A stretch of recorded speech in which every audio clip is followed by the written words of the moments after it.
In 1967, San Francisco had two queens. Their names were Janis Joplin and Grace Slick. They shared the same city. They shared the same stages. They shared the same world. The Fillmore, the Avalon Ballroom, the Haight-Ashbury scene that was, for one extraordinary year, the center of American music. They were both women in rock at a time when being a woman in rock was still considered a category, not a given. They were both 24, 25 years old. They were both on magazine covers and festival bills, and the same rotating circuit of the most important venues in California. And they were completely, fundamentally, irreconcilably different. Grace Slick is still alive. She is 84 years old. She became a painter after she stopped performing. She gives occasional interviews. She says what she thinks, which she has always done. Janis Joplin died in 1970. She was 27. This is the story of two women who answered the same question: what does a female voice in rock and roll sound like? In such different ways that both answers were right and neither could be the other. Grace Slick was born October 30, 1939, in Highland Park, Illinois. She grew up in a comfortable upper-middle-class family. She attended Finch College in New York, a finishing school for women of her class. She studied art. She got married. She was living the life she was supposed to live. Then she went to a Jefferson Airplane show in San Francisco in 1965. She came home and told her husband she was going to be a rock singer. She was 25 years old. She formed a band called the Great Society. 2 years later, she joined Jefferson Airplane. She brought two songs with her, Somebody to Love and White Rabbit. Both became top 10 hits. Both became anthems of the summer of love. Both are still played on every classic rock radio station in America. Her voice was unlike anything in rock music at the time. Controlled, architectural.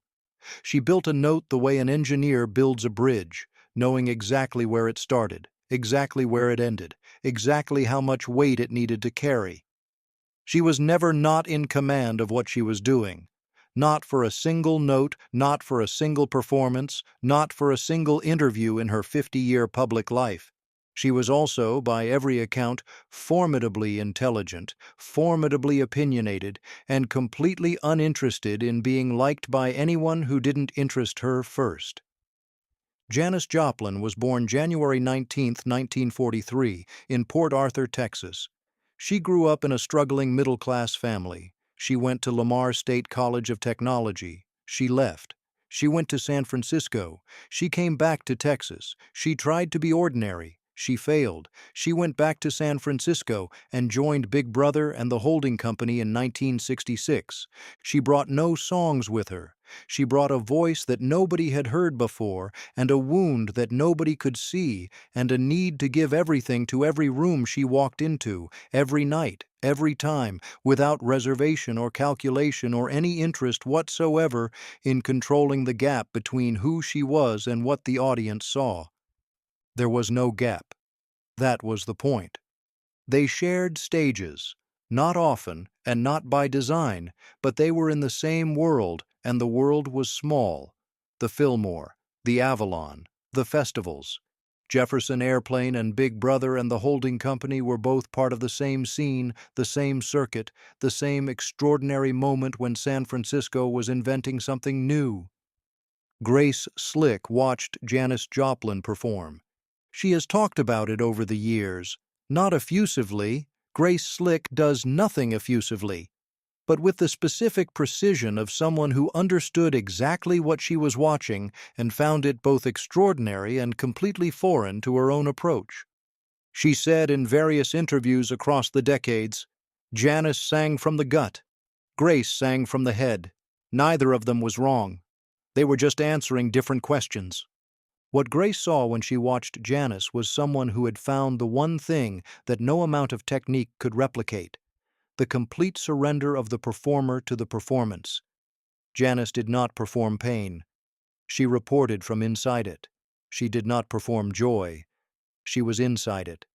There was no translation between the feeling and the sound. The sound was the feeling, unmediated.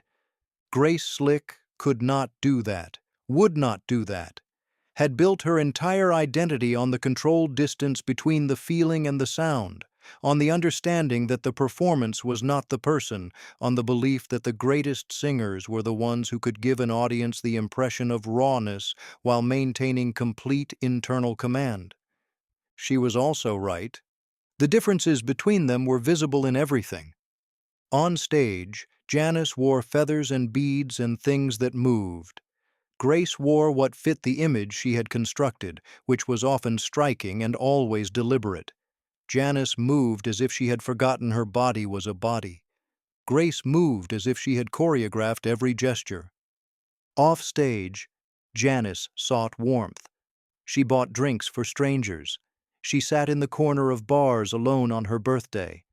She needed the room to love her. Grace Slick has never, by any available evidence, needed a room to love her. She has always seemed completely sufficient to herself, a rare quality in performers who tend by nature toward the addictive comfort of audience approval. With drink. Both of them drank. Both of them drank heavily across this period. The difference was that Grace Slick survived her drinking. She got sober. She kept going. She is 84 years old and painting and occasionally saying exactly what she thinks in interviews.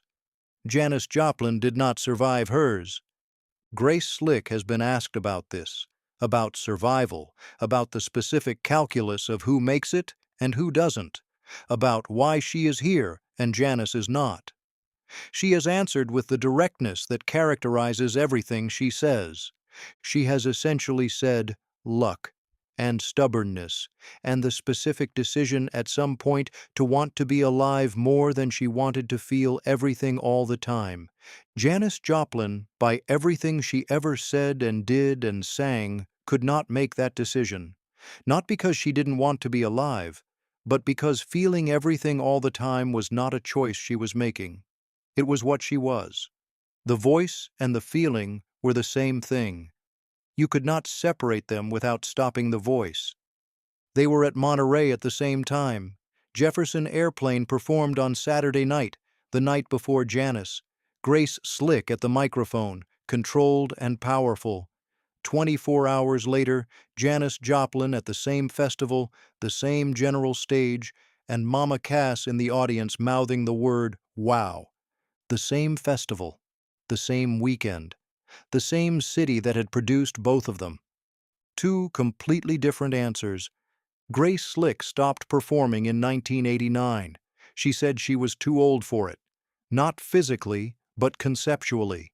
She could not get on a stage and be the thing she had been in 1967, and she had no interest in being a diminished version of it. She became a painter instead. She is very good at it. She says what she thinks about everything and has no apparent interest in being careful. She is 84 years old and alive. Janis Joplin gave everything to every room for 4 years and died at 27. There is no moral to this. There is no lesson that says, be more like Grace and you will survive. The specific thing that made Janis Joplin what she was, the inability to separate the feeling from the sound, the complete surrender of the self to the performance, was also the thing that made her incapable of the kind of self-preservation that survival requires. She was not careless with her life. She was generous with it. She gave it to the music, to the audience, to the night, to the moment. She gave it away in pieces every time she walked onto a stage and held nothing back. Grace Slick held something back. That something was herself, and it kept her alive. Here is what this story asks you. Is there something you do, something you give to others or to your work, where the question is how much of yourself to put in? Where the people who give everything burn out and the people who hold something back last longer? Janis Joplin gave everything, every time. She lasted 4 years at the top and 27 years total. Grace Slick held something back, not out of coldness, out of self-possession. She lasted 50 years in music and is still alive at 84. Both of them were San Francisco in 1967. Both of them were the answer to the question of what a female voice in rock could be. Both of them were right. Only one of them is still here to tell you. Subscribe. The next story goes somewhere nobody has taken you before.